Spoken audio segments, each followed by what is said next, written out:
السلام علیکم ورحمۃ اللہ وبرکاتہ۔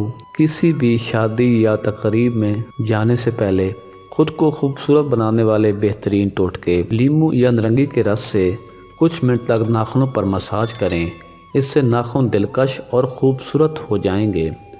گاجر کے پودے کے پتے لے کر انہیں تھوڑے سے پانی میں ابال لیں اور پھر اس پانی کو پی لیں۔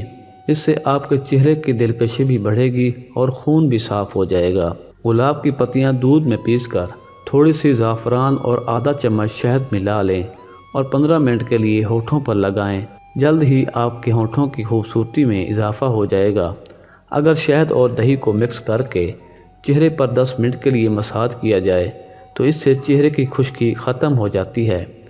بادام اور سنگترے کے پاؤڈر میں بکری کا دودھ ملا کر چہرے پر مساج کرنے سے چہرہ صاف اور جلد چمکدار ہو جاتی ہے۔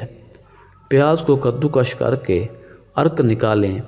اب اس میں 1 چمچ شہد مکس کریں اور اسے چہرے پر لگائیں۔ پھر 15 منٹ بعد نیم گرم پانی سے دھو لیں۔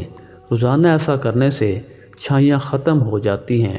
ادرک کے رس میں دہی مکس کر کے چہرے پر لگائیں اور 2 سے 3 منٹ تک مساج کریں۔ پھر 30 منٹ بعد چہرہ صاف پانی سے دھو لیں۔ اس سے چہرے کی جلد نکھر جائے گی اور آپ کا چہرہ نرم و ملائم ہو جائے گا۔ سنترے کے چھلکوں پر میٹھا سوڈا ڈال کر کوہنیوں اور گھٹنوں پر رگڑنے سے کوہنیاں اور گھٹنے کا کالا پن دور ہو جاتا ہے۔ روئی کے ٹکڑے کو انڈے کی سفیدی میں بھگو دیں اور اس کو بلیک ہیڈز والی جگہ پر چپکا دیں۔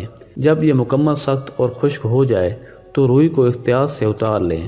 اب آپ کے بلیک ہیڈز باہر آ جائیں گے اور آپ کو بلیک ہیڈ سے نجات مل جائے گی۔ لیموں کے چھلکے کے اوپر تھوڑی سی چینی ڈال کر انہیں ہونٹوں پر رگڑنے سے ہونٹوں کا کالا پن ختم ہو جاتا ہے اور ہونٹ گلابی ہو جاتے ہیں۔ اگر آپ کے بال 2 منھے ہو رہے ہوں تو رات کو سونے سے پہلے سرسوں کے تیل میں وٹامن ای کا تیل ملا کر بالوں میں مالش کریں۔ کچھ ہی دنوں میں اچھا خاصا فرق دیکھنے کو ملے گا۔ جزاک اللہ۔